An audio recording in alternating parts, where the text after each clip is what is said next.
So I guess as part of this lack of performance in swimming and being, not in the competing regime of being eligible for these national teams. So I saw a lot of my friends or my peers going to Carifta, going to Goodwill, going to CISC, CCCAN, and I just wasn't in that echelon at that time. And it might have been my parents actually saying, "Okay, let's see what other sport we could get him into." He's not he's not an elite athlete in swimming right now. So I remember my dad taking me to Blue Dolphins to play water polo with some of his peers. So it was masters. I was 10, 11 and playing with one of the QRC scouts. And this is really when water polo started rebuilding. So this is probably 98 time frame, right where they went their first CISC. And it always used to be the under 20s, which would have been the QRC students, a couple of St. Anthony's, a couple of the swimmers that were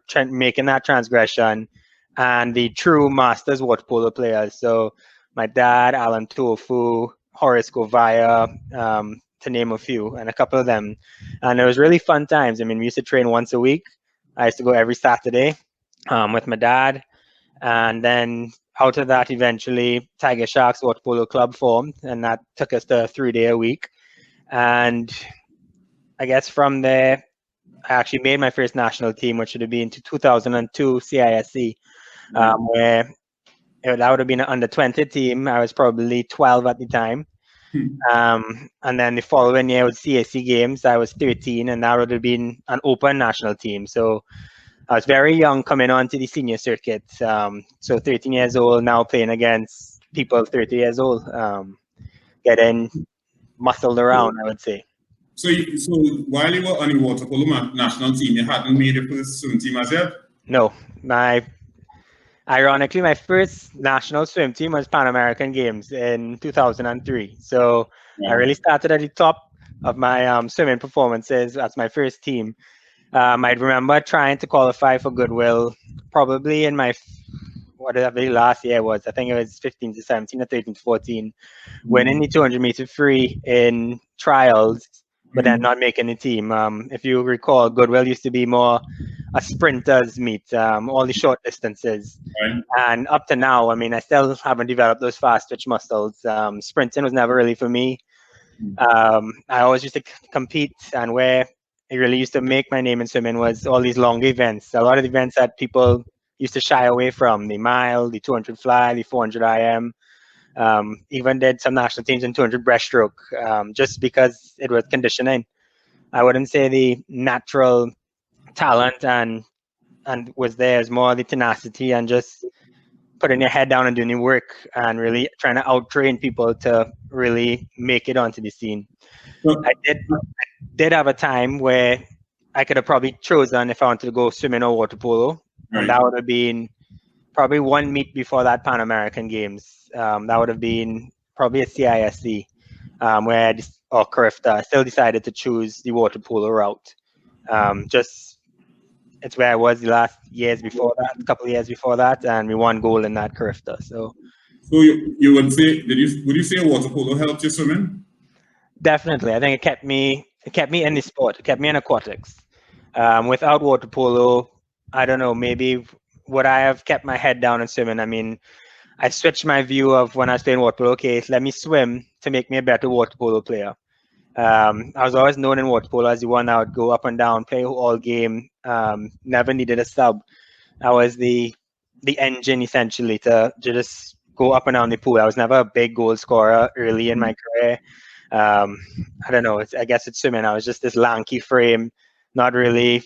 My muscles never really fit my body, so it was awkward. I never had a powerful shot. I had a long arm, but it was more a facilitator and just a workhorse of trying to get things done. All right, John Stanley, unfortunately we reached to that time. We actually have run out of time already, so we'll probably have to have you back some other time. But I wanted to, the floor is open to you. Any final message for Trinidad and Tobago? Yeah, for sure. I mean, definitely for the swimmers like myself who don't get the early accolades. I mean, just put your head down, keep working at it. I think once you have the tenacity and once you have that broad shoulders, I mean, keep working at it. It sets you up for the rest of life. Hard work pays off. It really does. So just keep working at it and don't give up. I mean, I had my first national team in my last year of age group nationals, and then I went on to a very successful 4 years. So keep working.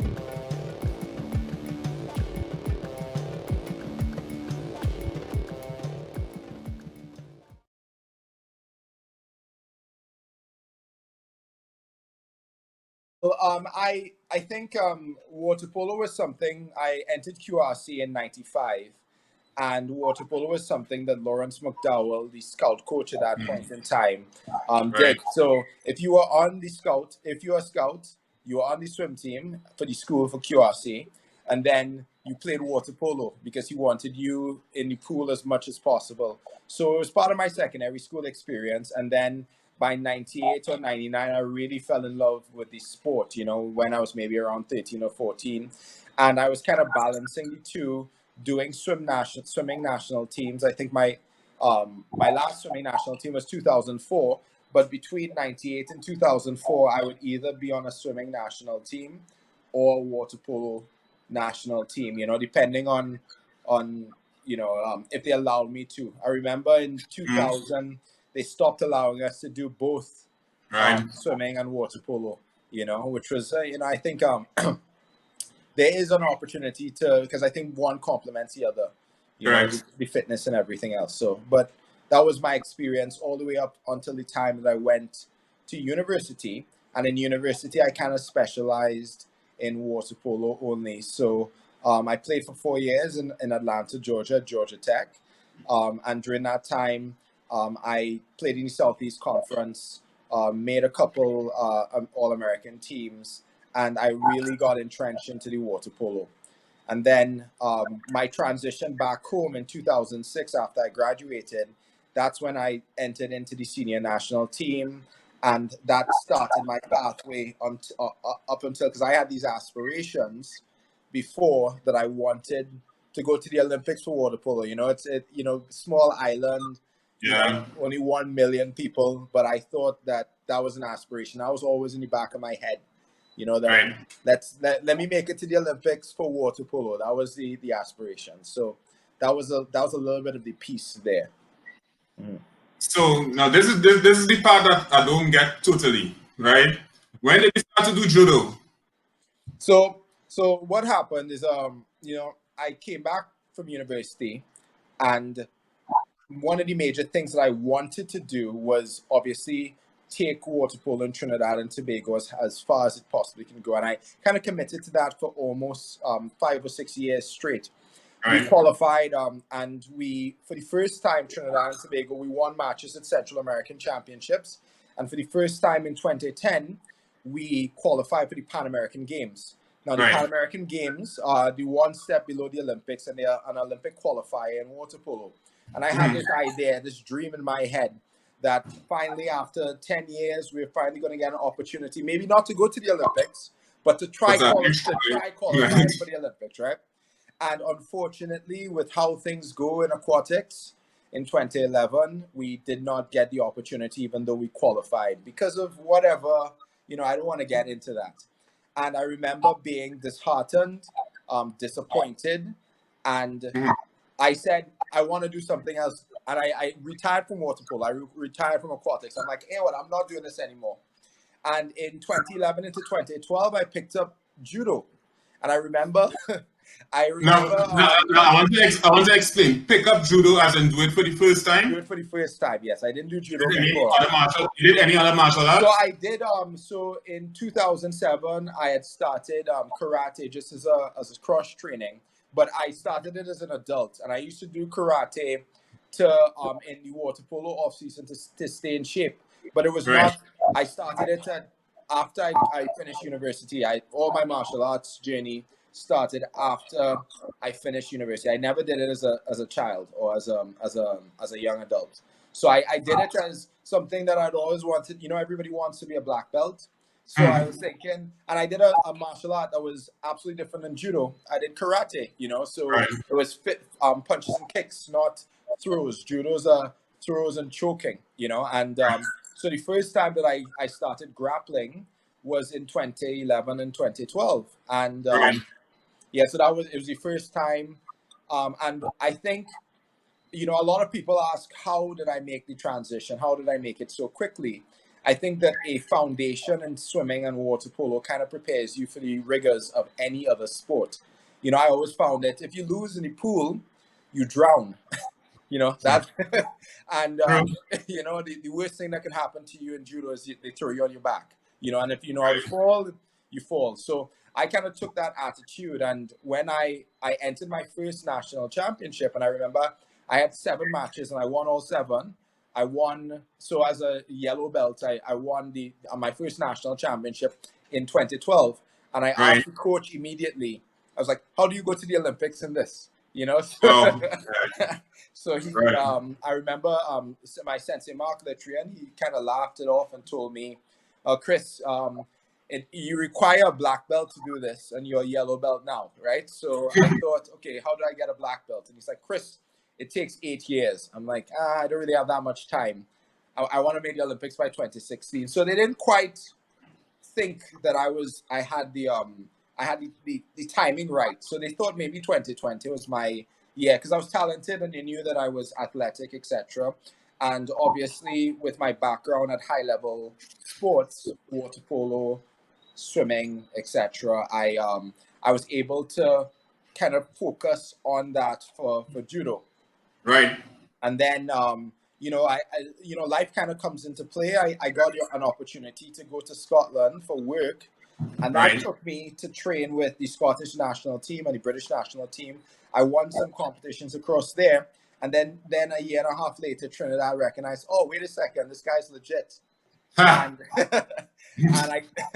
and unfortunate. Yeah. Unfortunately, that's how that it happens. Yes, so now it happens. And you know, 2014, I was the first. I went to the Commonwealth Games. I was the first male to qualify for the Commonwealth Games. And then 2015, which was a storm. I think it's even more important than the Olympics for me, at least with respect to my mindset. I qualified for Pan American Games, and I went to Pan American Games, right? And that was like a transitional. It was exactly 4 years later, and the disappointment of not qualifying, or not of qualifying and not getting to go for water polo, and then getting to go for judo. And I remember that was like a real big pivotal point. And I talked to my mom, and my mom was like, Chris, you're going to the Olympics. At that point in time, I hadn't qualified, and she was like, Chris, you're going to the Olympics. And that inspired me. I quit my job and decided to, for the last year and a half, to kind of give myself 100% to judo. And in Cuba, I ended up beating a past Olympian from Curacao to qualify for the Olympics in Rio de Janeiro. And that was kind of, I mean, I've given a short, condensed. We'll bring it back, don't worry. Yeah. I think that the biggest point that I want to share is about the ability to pivot, as in the tools that you get, especially, and you stated it quite clearly, in swimming and water polo, are things that transition, that allow you to do excellent in other things. As in, I did not get to, you know, everybody's aspiration when they first start swimming is to be in the Olympics. And but that aspiration and that tenacity, that ability, grounds us to do excellent in any other facet, whether it be water polo, whether it be judo, and nowadays I'm in my professional life. It's grounded me, and I understand the work that it takes. So those 4:30 mornings training, for me, that's the best. That type of mindset allows you to be excellent in anything. So that's what I want. Be able to pivot and use the tools, even if it is that you're not making it to the Olympics in swimming, you might make it in a different sport because of swimming. You know, so that's what I want you to be able to, want anybody to be able to take away from this segment.